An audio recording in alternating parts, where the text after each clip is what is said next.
If you constantly have to guess how someone feels about you, that's not love, that's manipulation. Comment if this hit a nerve, because it's supposed to. Let's cut the cute labels. It's not complicated. It's not going through a rough patch. It's not they just struggle with communication. No, it's toxic.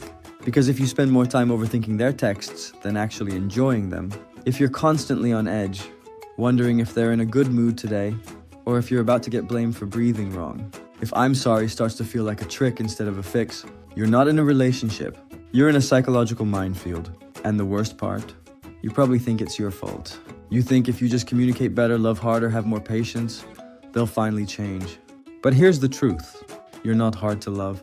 They're just skilled at making you feel like you are, because that gives them control. Toxic relationships don't always scream abuse. Sometimes they whisper self-doubt.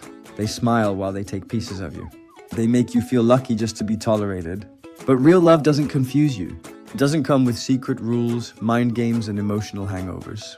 You should not have to earn someone's basic decency.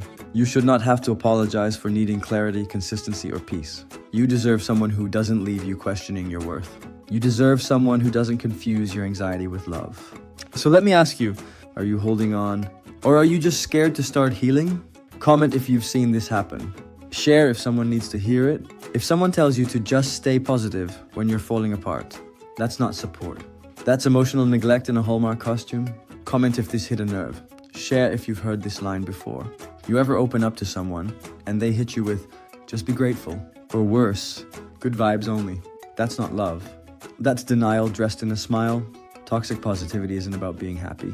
It's about being afraid of feelings that don't fit the Instagram aesthetic. And it shows up everywhere.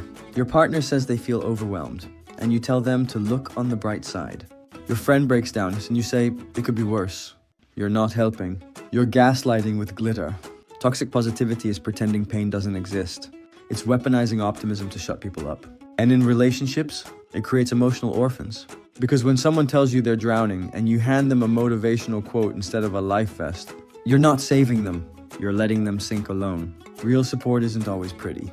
Sometimes it's sitting in silence. Sometimes it's saying, you're right, this sucks. Sometimes it's letting people break without rushing to fix them.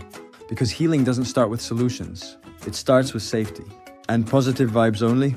That's just another way of saying, your pain makes me uncomfortable. You don't have to agree. You can stay smiling through every storm.